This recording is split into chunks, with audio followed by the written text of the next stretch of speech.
Sylvia and me. Sylvia and Sylvia and me. Sylvia and Sylvia. Sylvia and me. Sylvia and me. Sylvia It's and me. interesting. I think once I made the transition out of academia and into the science communications and science publishing world, suddenly that's where all the women scientists were. My experience was that so many women scientists like myself had made exactly the same decision to leave academia, to leave a career as a bench research scientist and move into communications. Incredibly smart, PhD trained women in all sorts of areas of science and medicine. And here they were. And it was absolutely the first real time I found both mentors, as sort of senior women scientists, as well as peer mentors. Hi, I'm Sylvia Beckerman, host of the podcast series Sylvia and Me, conversations with extraordinary, inspiring women. I'm Dr. Brooke Grindlinger, Chief Scientific Officer at the New York Academy of Sciences. Welcome to Sylvia and Me. Brooke, I am so happy and excited to have you with me here today. Chief Scientific Officer, and that's not where your journey started as a career. From what I understand, somewhere in graduate school, you're studying science, and you were thinking, the traditional female role is in academia. And yet you are a science communication career woman. What exactly does that mean? And how did you wind up doing something that most women wouldn't think of?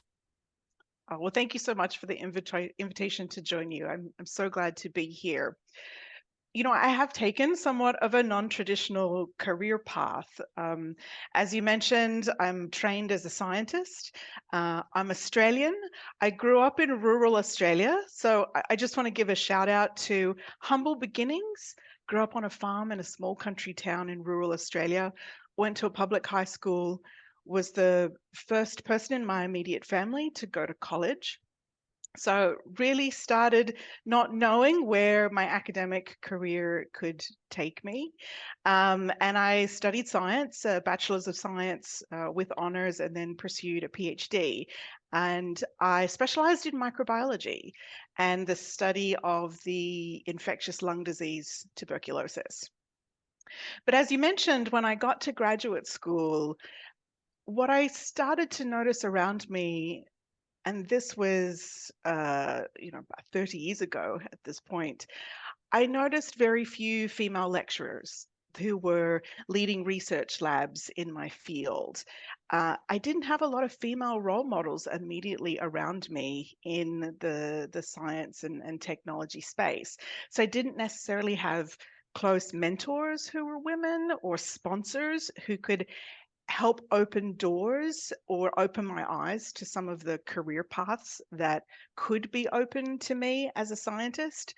And I think then I really lacked sort of the insider knowledge that is so valuable. It's an intangible thing to have people who can open those doors for you or raise your awareness of other opportunities that you could pursue in your career. And back then, it was very, very typical for a postgraduate research scientist to go on to pursue a tenure track position in a university, a mix of research and teaching. Or you might transition into industry. Maybe you go and work for a pharmaceutical company or a medical device company, for example. And at that time, I knew that wasn't really where my passion lay. And I loved studying science and asking questions. I didn't love putting a lab coat on every day and trying to get the same experiment that had failed for the last 6 months to maybe work this time. I have such deep respect for bench scientists today who put on a lab coat and go to work every day and pursue questions through scientific research. It is a really challenging career. But it wasn't your passion. It wasn't my passion. I think, unlike most early career scientists, I actually found more satisfaction in writing my research thesis than in sitting at the bench every day and conducting the experiments. I loved trying to craft a narrative around what was the challenge in the world that I was trying to address through my scientific research. So I was trying to work out how we could design a better vaccine for tuberculosis. And then trying to work out where my little piece of the puzzle of research that I was working on and what I discovered fit into the bigger picture of everything we knew about tuberculosis and vaccine design. And it's a real skill, I think, for scientists to be able to take very complex scientific information and tell a story and to translate it for all different types of audiences, whether that's other scientists in their field, healthcare providers who are at the front line of patient care, or the general public who may not have deep education in science, but still want to understand how scientific research and discoveries impact their world today. So that was really my first signal that science communications, rather than bench research, might be the career path for me. So I started to look into opportunities in the science communications space. And I was fortunate enough to secure my very first job out of college at a prestigious medical journal based in New York City. Called the Journal of Clinical Investigation. And so I relocated from Australia to New York City in the early 2000s. And working for a medical journal, I found myself having to shift very, very quickly from being an expert in a narrow area of tuberculosis to suddenly needing to be up to date on all areas of human physiology and disease. So I needed to know what was the latest research discoveries in neuroscience, diabetes, cardiovascular disease, and on and on. And that was like continuing education for my brain. I continued to learn, to expand my knowledge in all different areas of science and medicine, and also build a network of leading scientists around the world, really begin to refine and hone my science writing skills, science editing skills, to be able to use my technical training to assess the research of others. Scientific journals play a really critical role in reviewing and vetting new research discoveries before they are published for the rest of the world to read and have access to. So that was a really fantastic transition away from bench scientific research, but still really relying on the deep technical expertise that I had pulled together over my academic career and education. And it also started your communication skills, because being a journalist and being able to communicate, especially in a medical journal, being able to communicate at that level. But now you're communicating at a variety of different levels.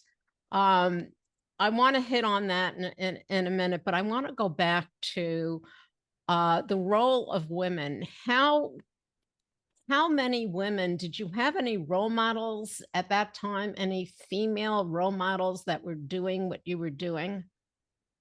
It's interesting. I think once I made the transition out of academia and into the science communications and science publishing world, suddenly that's where all the women scientists were. My experience was that so many women scientists like myself had made exactly the same decision to leave academia, to leave a career as a bench research scientist and move into communications. Incredibly smart, PhD trained women in all sorts of areas of science and medicine. And here they were. And it was absolutely the first real time I found both mentors, as sort of senior women scientists, as well as peer mentors. So people that I worked with that were at my same or similar career level. And today, a couple of decades later, many of those women, close to all, are still my really close peer mentors.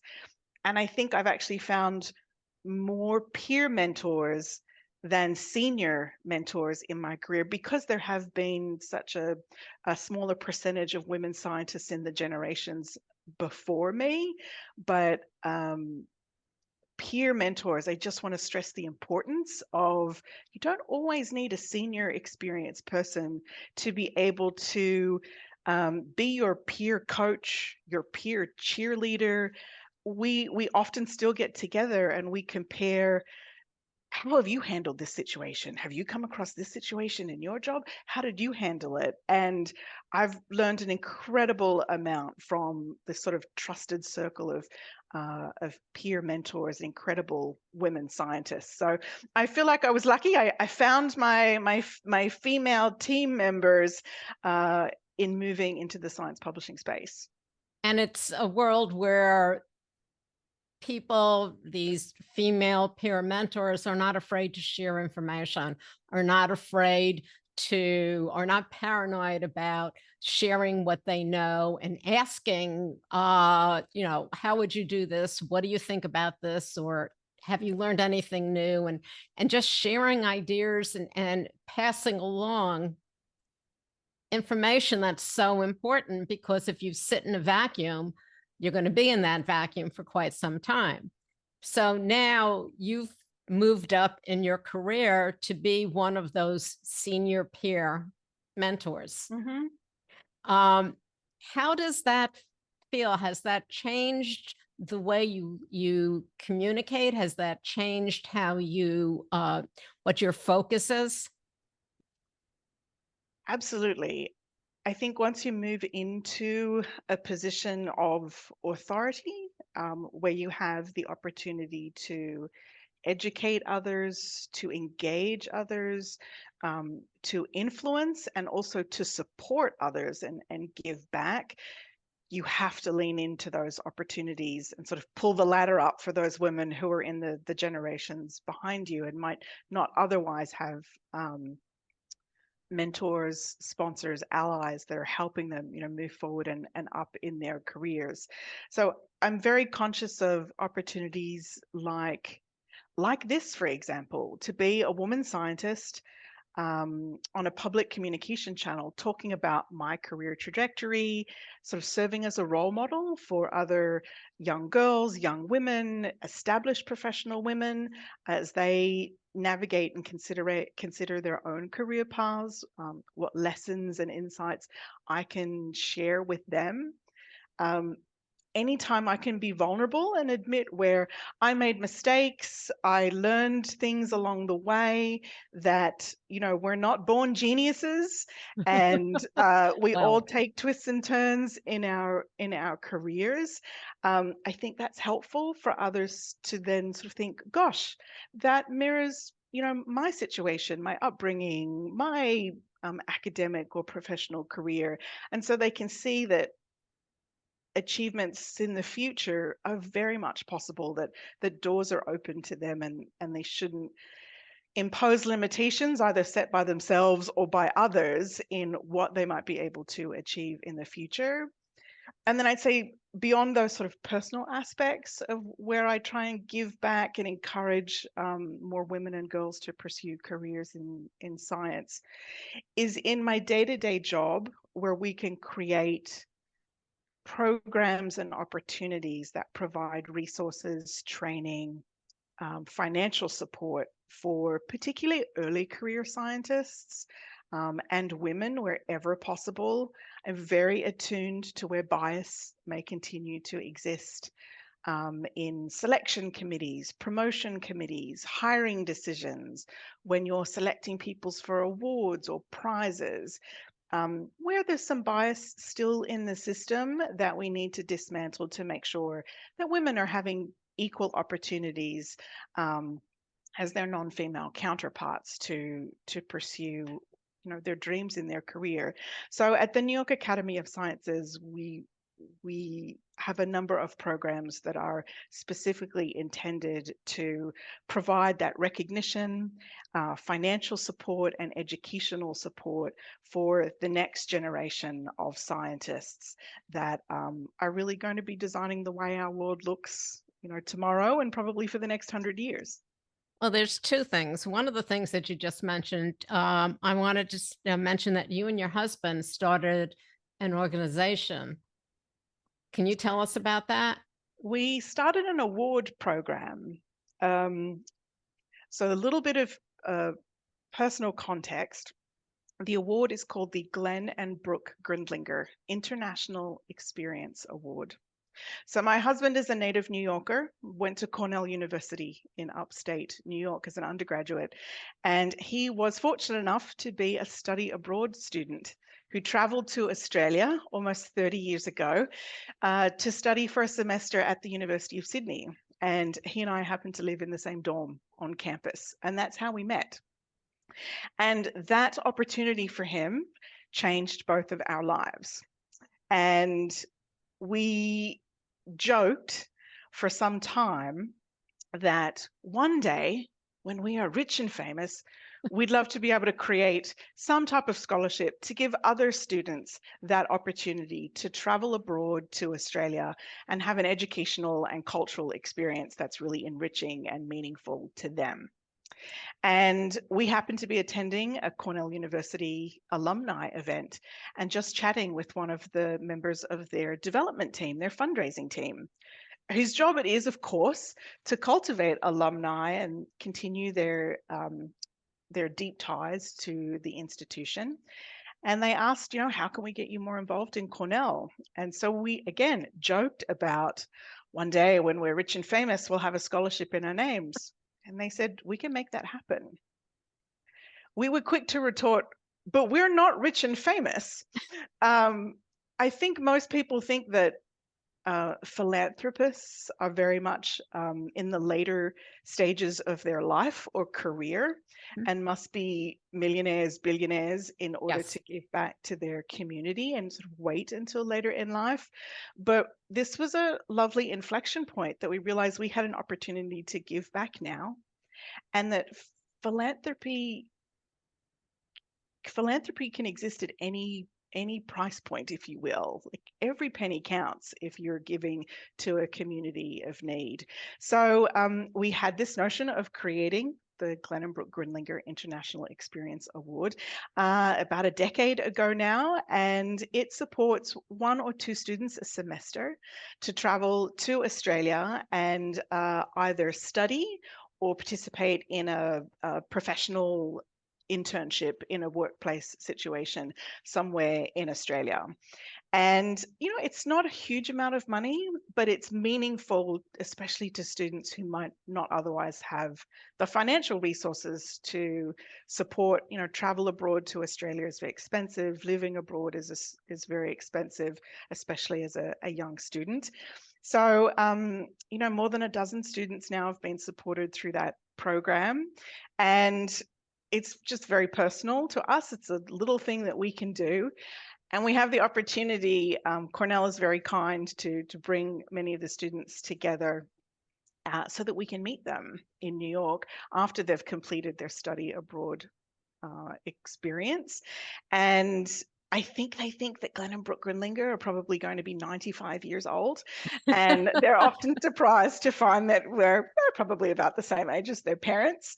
And the really lovely thing is that the university asked them to write 1 or 2 pages about their educational and cultural experience of living abroad in Australia, and send a couple of photos to us. And so we get these wonderful letters from the students that describe how enriching that experience has been for them. And of course, some incredible photos of students with kangaroos, koalas, surfing on Bondi Beach and snorkeling on the Great Barrier Reef. So they're having some fantastic, very Australian experiences as well. But for us, it's just a way to give back to the community and to help a couple of people each year. And I'm very proud of that now a decade in. As you should be. And I want to reiterate what you said. And philanthropy does not have to be millions and millions of dollars. Philanthropy could start very small, stay small, help one person, help a dozen people. It's what you're giving of yourself. Mhm. That really is what the meaning of philanthropy, and philanthropy is very important in society, in science. Science touches every single thing that we do, and people don't understand that. So one of the things that I want to ask you is, we've talked about female roles, female role models. How do you get science? Always has, I mean, there are some young girls who grow up and they want to be a biologist, they want to be a chemist, they want to be this or that. They saw something on a show and that's all of a sudden their dream. But there are so many other young girls, women, who don't think about it because they don't think it's something a woman, female should do. It's not sexy in quotes. It's not something that your friends are going to look at. You're supposed to be something else. How do you pivot and introduce science to young females in a way that really captures their interest and sparks an interest in them? It's a great question, and there's remains a lot of work to be done in this area. We are making strides, but we're not there yet. First and foremost, early education and outreach is so important. We start to see girls' interests in science declining during adolescence.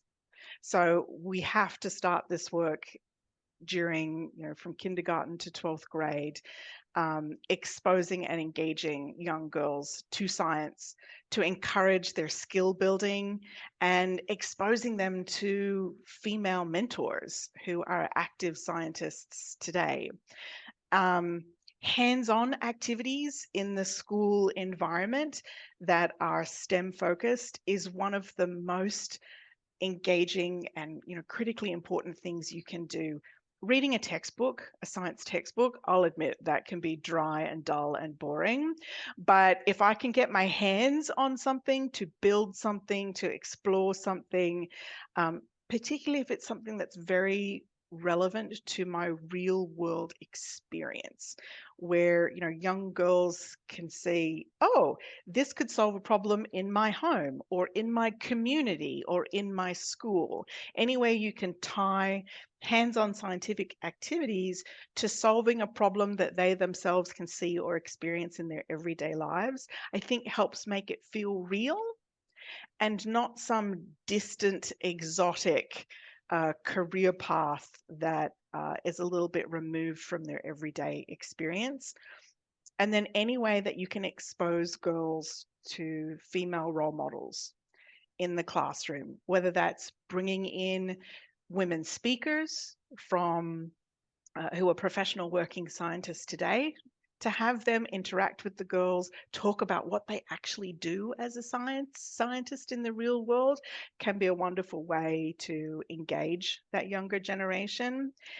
And then for teachers, I think being very mindful of gender balance when showcasing the role of scientists throughout history. I'm sure if I ask most people to name 3 scientists, they're going to probably start with Albert Einstein and then quickly follow, most likely, with 2 other men. Because over history, male scientists have made incredible contributions and been very highly profiled throughout our textbooks and our education.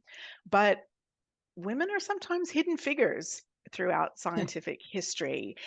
So doing that little bit of extra work to make sure that if I'm sharing a profile of a male scientist, I'm also going to share a profile of a female scientist that's made equally important contributions throughout history. So just making sure that as we bring this young generation through the earliest years of their education, that we're being balanced in sort of the gender roles of women and men throughout scientific history, and then also their roles today.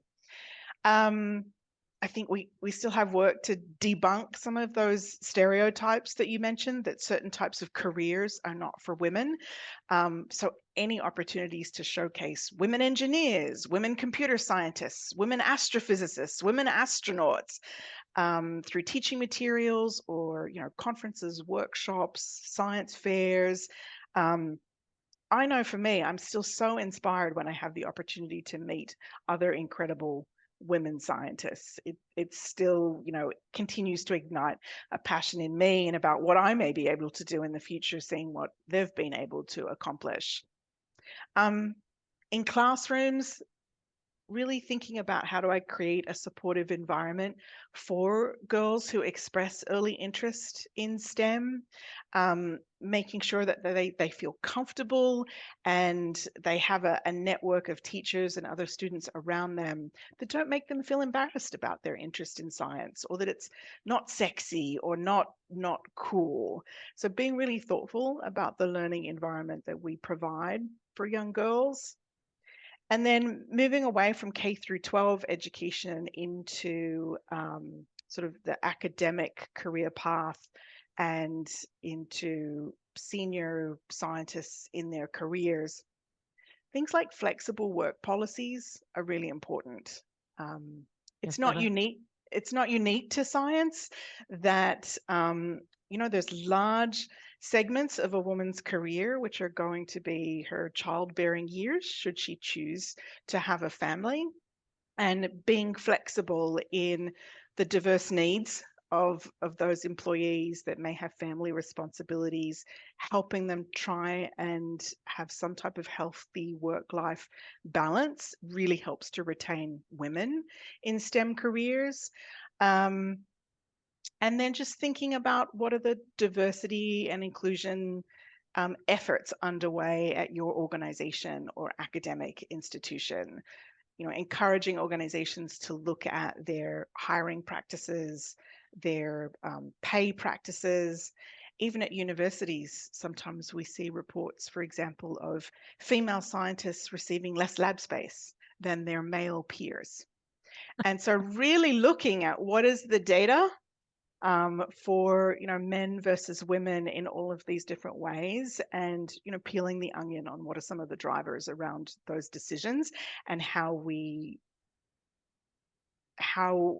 reverse some of that thinking and those approaches and re-engineer to support greater gender equity. And as you said, what is not Hidden Figures, well, that was the name of a movie, the mathematicians behind one of the space launches. But there have been so many women who have done so much in science and in vaccines and in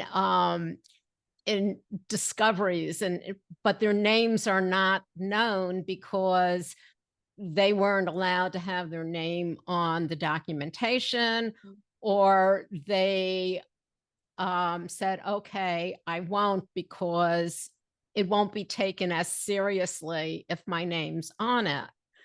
And, one of the first, Madame Curie, yes, there was a movie about her, but there aren't very many even movies made about women who, through the ages, have been instrumental in a lot of the things that we have developed.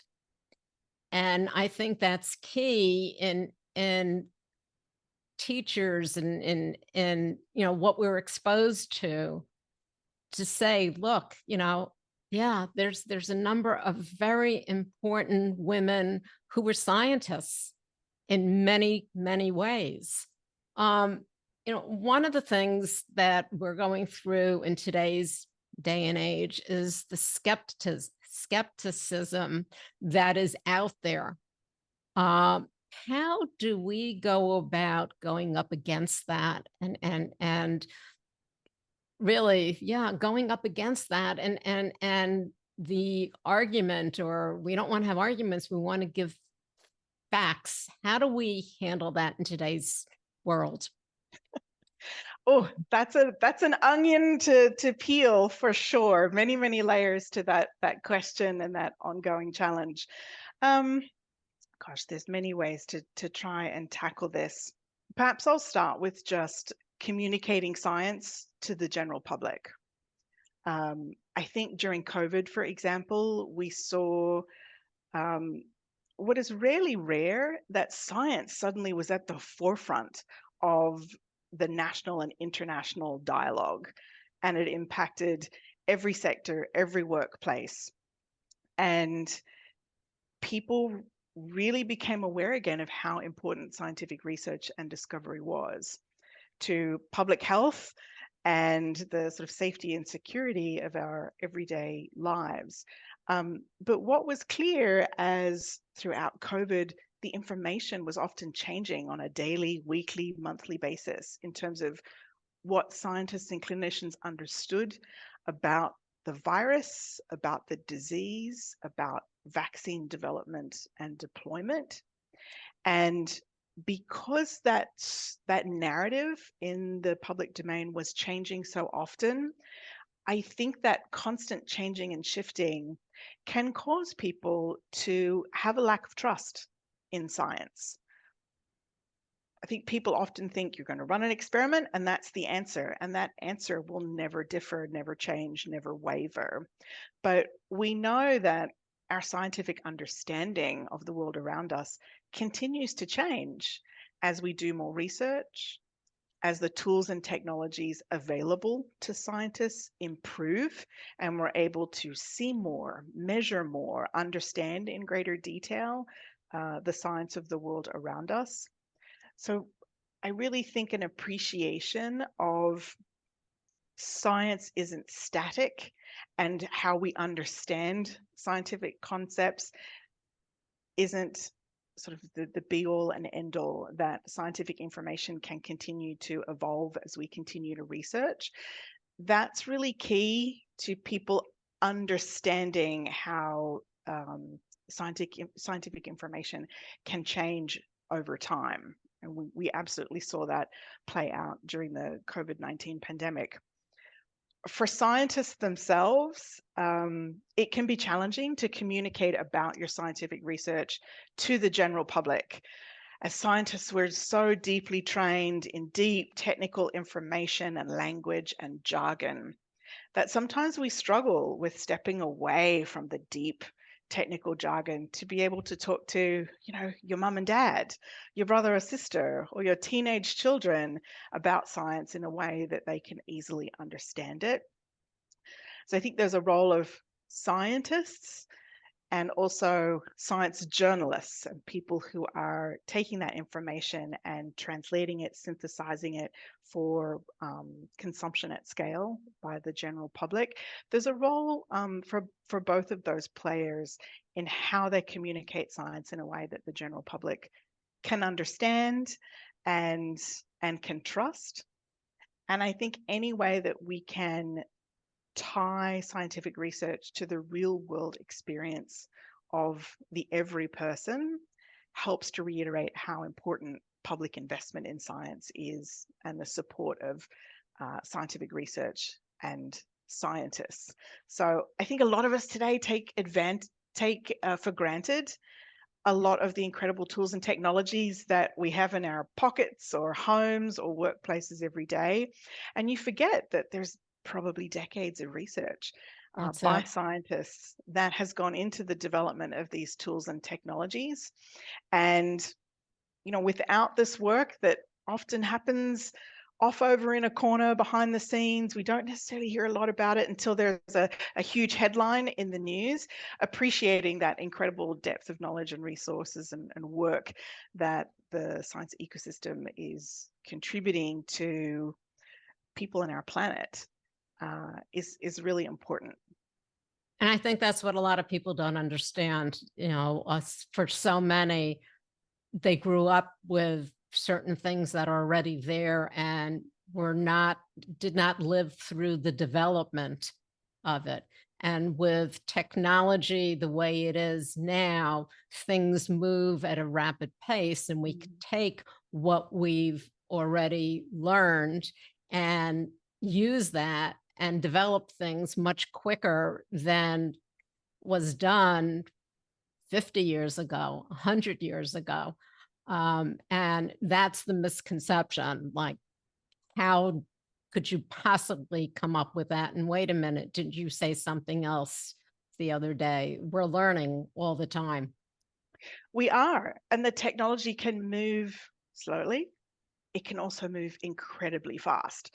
And I think we're seeing the latter half of that today with artificial intelligence technologies, for example, that AI technology is moving at a breathless pace. And I think we're all playing catch up a little bit for how will this technology be incorporated in my day-to-day job, no matter what you do. How is it going to be governed? How is it going to be controlled and deployed in different sectors around the world? It's really interesting, exciting, and also challenging sometimes when scientific technology bursts forth very quickly with exciting new developments. But at the same time, we have to be thoughtful about implementing new technologies in an ethical and responsible way. And also how we communicate what comes out of it. Very much so. That role of who to trust in the scientific information that you read and use to make decisions in your own life is really important. If we look back maybe 20 years ago, most of our science headlines were probably like new scientific discoveries. We learned about them in scientific research journals, if you were a scientist. Otherwise, it might be the science section of the New York Times or the Washington Post, or whatever newspaper you read, or perhaps the evening news. Fast forward to today, and I think the majority of people would probably admit that they're getting their scientific news through Facebook, TikTok, Instagram, and other online sources that may not necessarily be trusted and well-vetted sources of scientific information. So being really thoughtful about the information bubble that we each exist in, where we get trusted information, how we know to tell the difference between fact and fiction when it comes to scientific information that's available on social media and other channels. I think we're all playing catch up a little bit also with our sort of media literacy of how do you tell the difference between information that in the science world is fact or fiction. Well, on that note, Dr. Brooke Grindlinger, I thank you so much for being here. And before we leave, you have a little way of your own of trying to remember something, and you did something great. And I'd like you to do this as we end this fantastic conversation. You gave a group of people that you were trying to raise money. It was a charity, a fundraiser, how they could remember the phone number that they needed to text to. Go right ahead. Well, thank you for asking me to sing on cue and embarrass myself again. Yeah. Yes, I happen to be hosting the New York Academy of Sciences annual gala, a charitable fundraising event a couple of years ago. And one of my roles on stage was to lead a text to pledge drive, where in real time we were asking all of our guests in the room that evening to take out their cell phones and text a financial pledge to support our organization. And I wanted to try and make it entertaining and fun. As the host on stage, you're never quite sure how successful that type of ask is going to be in real time, especially when you have a thermometer on the screen behind you on stage showing how much money is being texted in real time. And so I was trying to think going into the event, how can I make this fundraising segment fun, but also weave in a little bit of science? And so I revealed to the guest, and this is true, that neuroscience research tells us that if we use music or a melody to help us remember words or numbers, it will aid our retention, our memory retention of that information. So I had to ask the guests to remember a phone number to text their pledge to. So to help them remember that number throughout the entire evening, I said, I'm going to sing the number to you. So on stage, I sang 56, then 512. Now, some of you might think, where have I heard that tune before? Dun, dun, dun, dun, dun, dun, dun. Nationwide is on your side. I think everybody's probably heard the Nationwide commercial at some point or another. And forgive me, I hope the company doesn't mind me borrowing their jingle. But everyone instantly had a recollection of that jingle. It was familiar to them. 56, then 512, and it helped people remember that number throughout the evening. And it also got a great laugh and helped sort of cut the tension, I think, in what I felt is an awkward moment on stage, to be asking people to text money in real time. And it was just a wonderful way to connect with the audience, go off script, use a little bit of humor and sort of infuse personality and have a bit of fun in the moment. So it's one of my public speaking tips for those who might be nervous about public speaking, to think about how you can maybe go off script, use some humor in moments like that. So I'm hoping that you'll all leave today's podcast episode. Brooke, I want to thank you. I want to thank you for your contribution, in science communication, scientific communication, and communicating to young women how they too can not only get their career in science, but do something that they may never have thought about and have a huge impact on themselves and the world. So I want to thank you very much for taking the time to be with us here today. You're very, very welcome. And for all the young women who are interested in science careers, we need you. You've got this. You can do it. Come join me. You can find us on all of your popular podcast platforms. And of course, our website, sylviame.com. Stay safe, stay healthy, and stay tuned.